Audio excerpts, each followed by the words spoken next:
পরীক্ষার সাথে এসএসসি পরীক্ষা আমার সাথে আমি বিশেষ করে 1994 সালে তখন রাজেন্দ্রদের সখীপুরের ব্রিজটা হয়, তো বেগম দিয়ে আসছিলেন। আমি তার কাছে একটা পরীক্ষা সেন্টার চেয়েছি, যে ওখানে 18টা হাই স্কুল, সখীপুর অথবা ডিএমখালির মধ্যখানের সেন্টার, এখানে মিলে ছেলে মেয়ে পরীক্ষা দিতে পারে। আর আগে যেমন সমস্ত 18টা স্কুলের ছেলেমেয়েরা ম্যানেজমেন্টের অনেককে বাড়ি আগে করে পর্যন্ত ভাড়া নিয়ে থাকতে হতো, এবং একটা মেয়েকে পরীক্ষা দিতে আনার জন্য তার মা বাবা বোন সবাইকে আসতো, আইপাতি নিয়ে রান্না করে খেতে হতো। তো যারা গরিব মানুষ, যাদের মা বাবা একটু দুর্বল, তারা পরীক্ষাটা দিতে পারত না। তো আমি সুপারিশ করেছি, তৎকালীন শিক্ষামন্ত্রী ছিলেন জমিরুদ্দিন সরকার সাহেব, জমিরুদ্দিন সরকার সাহেব দিয়েছেন। আমি পরীক্ষার সেন্টার করলাম ডিএমখালিতে। সেন্টার করার পরে ওখানে হেডমাস্টার সাহেব বললেন যে সাহেব আপনি যে সেন্টার করে দিয়েছেন, আমি পরীক্ষা নিব, আমার তো ক্লাস নেওয়ার আমার ক্লাসরুম নাই, যে এখানে পরীক্ষা দিব, আমার ঘর নাই, তাহলে আপনি পরীক্ষা সেন্টার চ্যালেঞ্জ দিল। বলে যে আমি আপনার ভরসায় পেয়েছি। তো আমি 150 ফিট লম্বা একটা ঘর করে দিলাম। ঘর করার পরে বলতেছে যে ঘর করেছে, পরীক্ষা ঠিক 3 দিন আগে বলে যে পরীক্ষা পরিচালনা যে করবো, সেখানে ম্যাজিস্ট্রেট সাহেব আসবেন, ওসি সাহেব আসবেন, কন্ট্রোলার অফিস থেকে লোক আসবে, বলে আমাদের বোর্ড অফিস থেকে আসবে, আসবে, এদেরকে আপ্যায়ন করবো, সেই টাকা দেয়। তখন আবার দিলাম 50,000 দেওয়ার পরে সব প্রস্তুতি সম্পূর্ণ। এর মধ্যে আমার নেতা ছিলেন তৎকালীন আব্দুল রাজাক সাহেব, রাজাক সাহেব আওয়ামী লীগের প্রেসিডেন্ট মেম্বার। উনি কারোর কথায়, ওনার বন্ধু ছিলেন এরশাদুল্লাহ সাহেব, শিক্ষাসূচি ক্যান্সেল করে দিয়েছেন 3 দিন আগে পরীক্ষা। কিন্তু বাচ্চাদের যারা 700 ছিল পরীক্ষার্থী, কিন্তু কান্নাকাটি, মহিলারা যারা দিন অনেক দিন খায়, ওইসব মহিলারা অনেক কান্নাকাটি করছে।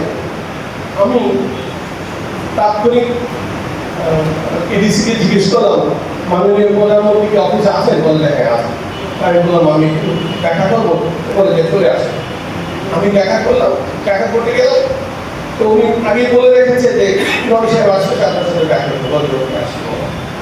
তো আমি গিয়ে দেখা করে আমি একটু ইমোশনাল হয়ে গেছি।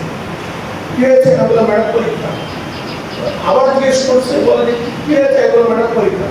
তখন টেবিলে কাপড়টি বলছে পরীক্ষা পরীক্ষা বলছে, পরীক্ষা কি হয়েছে? তখন আমরা একটু আসছে যে ম্যাডাম, আমাদের জমিরুদ্দিন সরকার সাহেব শিক্ষামন্ত্রী, উনি একটা পরীক্ষা সেন্টার দিয়েছিলেন, এখানে 700 ছেলে মেয়ে পরীক্ষা দিবে, কিন্তু এই পরীক্ষাটা যে দিবে, এখানে অনেক গরিব মানুষ আছে যারা 2000 টাকা খরচ করে 3.5 কিলোমিটার দূরে থেকে পরীক্ষা দিতে পারবে না। 50% ছাত্রছাত্রী আউট হয়ে যাবে, পরীক্ষা দিতে পারবে না। তখন বললো যে ঠিক আছে। তখন উনি রিচিকে বলেন সরকার সাহেবকে লাগাও। সরকার সাহেবকে লাগালো, কি ধরনের সেন্টার কি হয়েছে? তো বলে যে ম্যাডাম এই হয়েছে। তো বললো যে পরীক্ষায় যদি 500 আর্মি লাগে, 500 আর্মি দিয়ে নদী পার করে প্রশ্নপত্র নিয়ে নিরাপত্তা দিয়ে পরীক্ষার ব্যবস্থা করতে হবে, যেখানে ও চেয়েছে ওখানে পরীক্ষা হতে হবে। সদরে পরীক্ষা দিবে, পরীক্ষা দিবে আমাদের গরিব। আমি চেয়েছিলাম উপশীতে, তো উপশীতে এত ছেলে মেয়েদের পরীক্ষা দেওয়ার ব্যবস্থা নেই। তো যার কারণে পরীক্ষাটা সরকারি কলেজে সেন্টারটা দিয়েছে। এখন উপকার কতটুকু হয়েছে জানি না, তাৎক্ষণিক আমি ডিসিশন নিতে না পারিনি বলে এখানে করা হয়েছে। আরেকটা করা হয়েছে শৈশিয়া শিক্ষা কলেজ, হাইগুলা কলেজ, আর রিঅ্যারেঞ্জমেন্ট করা হয়েছে।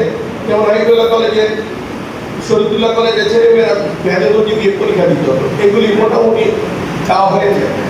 আর বিশেষ করে আমি আপনারা শিক্ষক মন্ডলী, আপনাদের কাছে আমার অনুরোধ, মাদক বিরোধী কাজের জন্য আপনারা প্রধান সারির কি বলে যোদ্ধা, কিভাবে আপনারা তাদেরকে পড়ার মধ্যে ব্যস্ত রাখেন, লেখাপড়ার মধ্যে ব্যস্ত রাখেন। আর আমাদের জ্ঞান অর্জনের জন্য যে কথাগুলি ছিল, সেই কথাগুলি আর নাই। এখন এই গত 17-18 বছর শিক্ষার্থীরা যা শিখেছে, এই দিয়ে ভবিষ্যৎ প্রজন্মের অবস্থা কি হবে?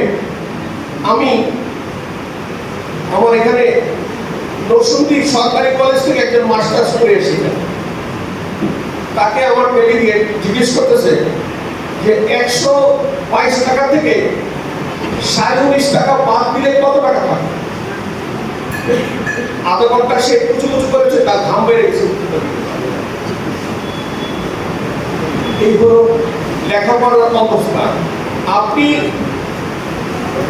ক্লাস এসএসসি পাস করে আসেন, তাকে যদি বলেন হোসেন এই কথাটার উত্তর দিতে পারে না, সে মেট্রিক পাস করে আসে। ইন্টারমিডিয়েট পাস করছে, এই উত্তর দিতে পারে না, হাউ ওল্ড উত্তর দিতে পারে না। আমার আপনাদের কাছে পরামর্শ, আপনারা সবাই শিক্ষিত, লেখাপড়া করাচ্ছেন, আপনারা বাংলার সাথে সাথে সব ক্লাসে ইংলিশটা একটু চর্চা করেন। ছোট ছোট শব্দগুলি ব্যবহার করলে তারা শিখবে। আর আমি অনেক ক্লাসে গিয়েছি, যে কোনো একটা ক্লাসে গত 6 মাস আগে গিয়েছি, ইসলামিক শিক্ষা ক্লাস হচ্ছে। আমি ওকে দাঁড়াতে বললাম যে দাঁড়াও, ইসলামিক শিক্ষা বলতে কি বুঝো?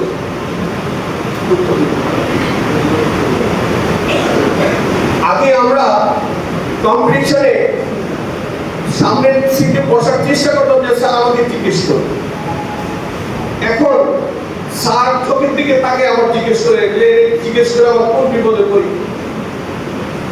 আপনারা এই সমাজের মুকুল, আপনারা হলেন এই দেশের ফাউন্ডেশন।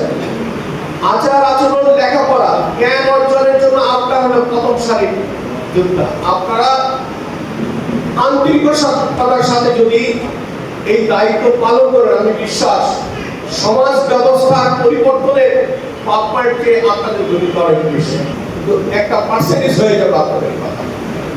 তো আমার বিশ্বাস আপনারা এটা পারবেন। আরেকটা হলো এই শিক্ষামন্ত্রী সাহেব বলে যে কি আপনি কলেজ কয়টা? ওটাই বললাম 7-8টা কলেজ আছে, বলে যে সবগুলি কলেজ দেন, স্কুল দেন, মাদ্রাসা 3টা করে দেন। 2 উপজেলায় আমি 10টা দিয়েছি মাদ্রাসা, আমি স্কুল দিয়েছি 20টা, কলেজ দিয়েছি 7টা। যে ডেভেলপমেন্ট দেন আমি এটা করে দেব। উনি আমার পারিবারিক মেম্বার সাথে হলো, উনি আমার সিনিয়র ফ্রেন্ড। আমি ওনার আদর্শিকতা, উনি কষ্টে থাকবেন, উনি কোনো অন্যায়ের সাথে কোনো আপোষ করবেন।